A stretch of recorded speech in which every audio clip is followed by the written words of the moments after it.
Welcome to the Desert Sanctuary with Carl and Laura Forehand. Often when we have doubts about religion or simply want to ask questions, it can feel like we are wandering out into the desert. We would like to invite you to join our sanctuary, the Desert Sanctuary. We've tried to pick guests that would resonate with and challenge us and our fellow seekers here in the desert. We believe that a key to the journey is to keep asking good questions, and we believe that all stories are sacred. Our hope is that you will find life and healing for your body and mind, and that you will be able to be where you are and be who you are. And now, here is our show. Hi, welcome to the Desert Sanctuary podcast. I'm Laura Forehand. I am here with Carl Forehand, and we are continuing our Good Questions series, which is based on a series of blogs that you're writing. So we are up to number 3. And just as a reminder, the first question that we talked about was, is God a better father than me? Where you kind of, discussed how God really isn't, if we really take the Bible literally, isn't a better father than most of us here on earth. Question number 2 is, should we get rid of Satan? So we're ready for questions. Shouldn't God have gotten rid of Satan? Yeah, right. And you read exactly what I told you. That's so it's right. my fault that you said it wrong. Well, that's fine. But yeah, why didn't God get rid of him? Right. Why didn't he just not have hell? Why didn't he do a better job of organizing this system? Right. That sucks. Right. I mean, and a lot of people would probably say, well, it was our fault. But then again, why did you create people that couldn't do the system? Right. Yeah. So lots of things that really make you think. So we're ready for question number 3. And question number 3 is church necessary? And there's kind of like a sub question under that. And why do we need to go to church when the services are available elsewhere for free? Yeah, and if you give us a minute today to kind of get through some of the natural objections that come up and the things about numbers and so on before we get to that actual part of it, right? Right. So, are the services of the church available for elsewhere for free? In the 21st century, in the day we live in, most of what I get at church, I could get somewhere else. And it would be better somewhere else, and it would be cheaper. I don't have to give my tithe. I don't have to give up my volunteer labor. I don't have to drive to the church, get dressed, go there every week, hear a similar thing as I hear every week over and over and over again. Can I do better for less, right? Right. I mean, it's not just about being a consumer, getting what I want or anything like that, but I think it's a hard question you have to ask, because I've been conditioned to do this. Right. I'd be conditioned to be dependent or codependent upon the church, that I need clergy to help supervise everything, when the internet has changed a lot of that. Right. I mean, someone doesn't go to college and then bring the information to my countryside church where no one's ever heard of scriptural things, or doesn't know where to find them, doesn't have the books to look in to get there. But the internet has changed so much of that. There's no gatekeepers of information anymore, and the gatekeepers of information are the people that run the church. So they're still trying to force that same system, but I don't think it's necessary anymore, if it ever was at first. But before we do that, we want to talk about community, because that's the first thing that comes over. No matter what the situation is, either my church is not as bad as the other one, I'm doing okay. But what about community?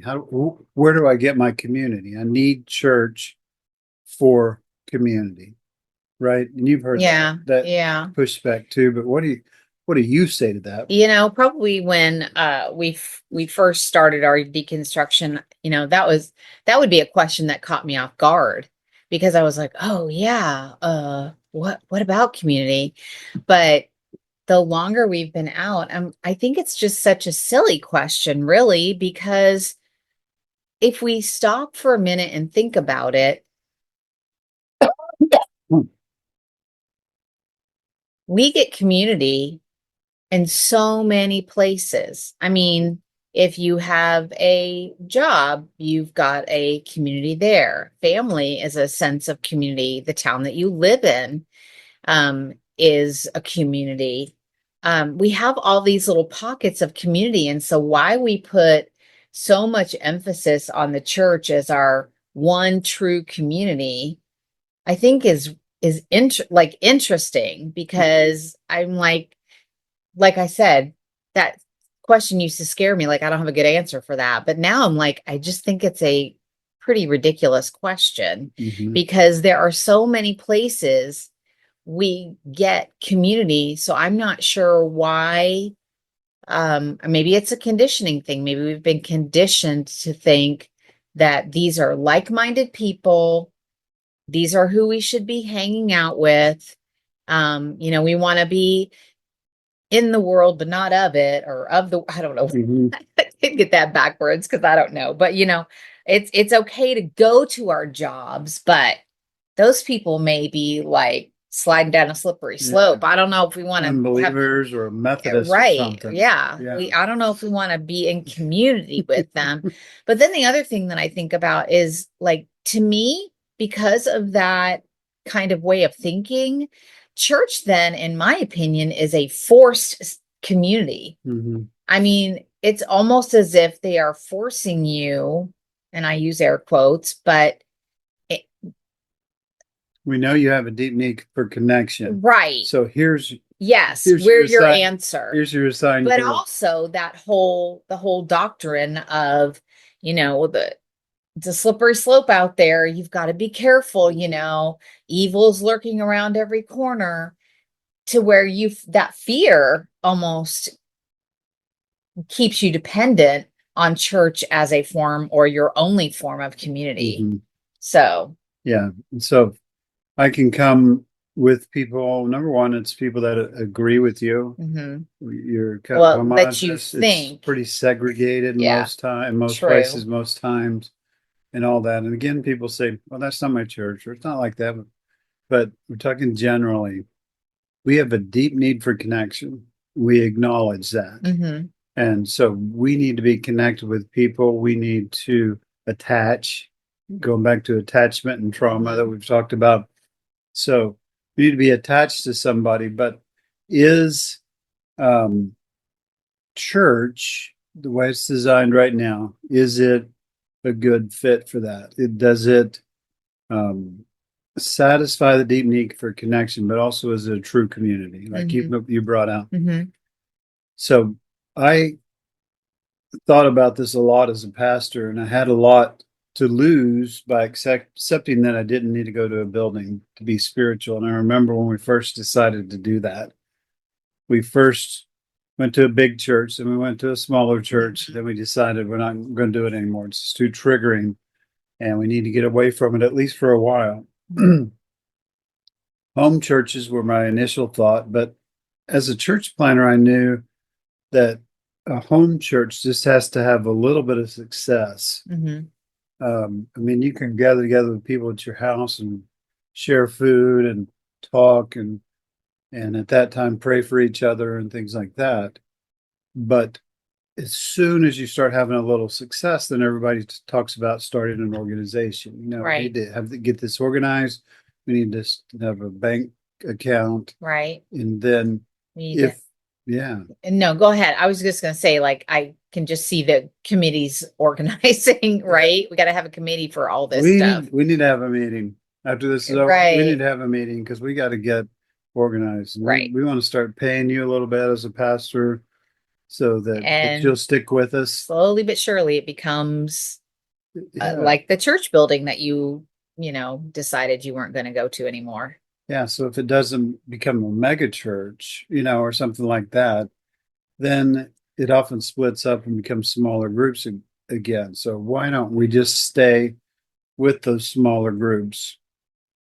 I know bigger churches try to do the small group effort, lot of it seems forced, and it's faux community, and it's not really where we can share things like we could with a close friend or something like that. Mhm. The last two churches we attended after leaving the ministry were good, but like most of the churches of any respectable size, they weren't very effective at fostering community.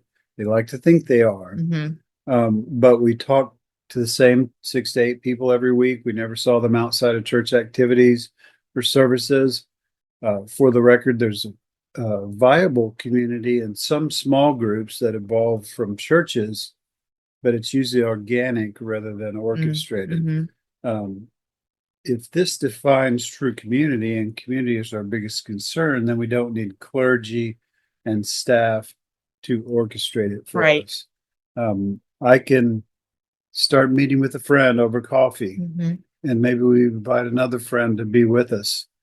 I can experience some true community that way, but I don't need a pastor Right. orchestrating that for me. Mhm. Doesn't really add anything to the mix. Like you mentioned, we have communities everywhere. In our book, Out into the Desert, we discussed in detail what it takes to run a church and where all the money goes. Uh-huh. 70% goes to the offerings and buildings. Usually about 5 to 10% is spent on ministries, helping the poor, soup kitchens, and things like Mhm. that. But again, can I just interject there? Yeah, Like, those are the ministries that the church has deemed the ministries. right. I mean, I don't think there's anything wrong with giving to a soup kitchen, but maybe I prefer that my money go to a battered women's shelter Mhm. or to trauma informed care, and so you don't really have you're giving your money, they kind of require you, using air quotes, to give money. And they always have a few, right? Yeah, They have right. some. Yeah. But then they get to determine what the ministries are that they're going to support. Yeah. And I would suggest that time is a critical resource, and most of the time, the volunteer time that we give Mhm. to the church Mhm. goes to keeping the church running, Mhm. um, mowing the lawn, Mhm. cleaning the bathrooms, um, keeping in touch with people to make sure they're coming back. Right, right. All those, there's a lot of energy that goes into Mhm. that stuff. Volunteers on stage, volunteers to run the sound system, all of those things. So Mhm. most of it is spent just keeping that business running. Right. Um, so I wrote down, but what do they provide? My conclusion is that most of the services performed, I'm going to say just what I'd already said. Most of the services that are performed by the church can be obtained for little or no cost elsewhere. Sometimes you get what you pay for, but services from an organization like a church are almost always overpriced. We donate money, volunteer time, and spend countless hours getting ready and driving to the weekly event. Mhm. The service, or whatever you call it, whether it's mass or Mhm. temple or whatever, um, usually features the same people leading it. Mhm. Um, so people say, "Well, I go to concerts and I pay for that." So we do too, right? Right. um, so we pay for a concert, or we go to listen to a comedian. That's what we Uh-huh. do. Um, and sure, it's exciting to listen to a concert. Sure, it's exciting to listen to a great speaker or a comedian that's practiced. Mhm. We go to a play or a musical or something like Mhm. that. And sure, you go do that, but you don't go back to the same one over and over again every week, and sometimes multiple times a week. Right. Um, when I need the rush that music and a good speaker can give, I find the best one in the world. And sometimes I watch it on YouTube, and sometimes I find a ticket Yeah. to go see it. Mhm. You know, I also get to experience these things when I'm ready and not when the performers are. Mm. So I don't have, and they don't ever call, the performers don't ever call and pressure me to come when I don't want to come. Mhm. They have a certain amount of ads and so on. Right. So there are regulating and comforting aspects of joining a group, right? Yeah.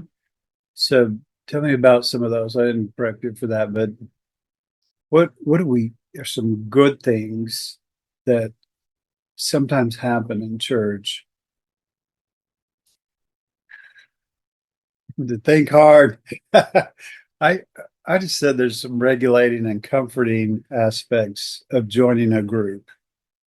So, and it's always that way that whether it's the Kiwanis or church or the Boy Scouts or whatever. I just think though that it's, for me, it's like it's something that I have an interest in doing, and I don't feel pressured that I have to be there or I have to be somehow engaged in a way that I don't want to be engaged. Mhm. I don't want to feel like I don't have a voice. I mean, I think that if you're in an organization or a group that allows you to be, you know, who you are, be authentically yourself, you don't get any pressure. There's not like three strikes and we're going to give you the silent treatment because, we've asked you three times to teach Sunday school or provide for the bake sale or Mhm. whatever. And all three times you said no, Mhm. and then you're somehow treated like you're not part of the group anymore. I mean, my thing is that there are good things about, you know, being part of an organization.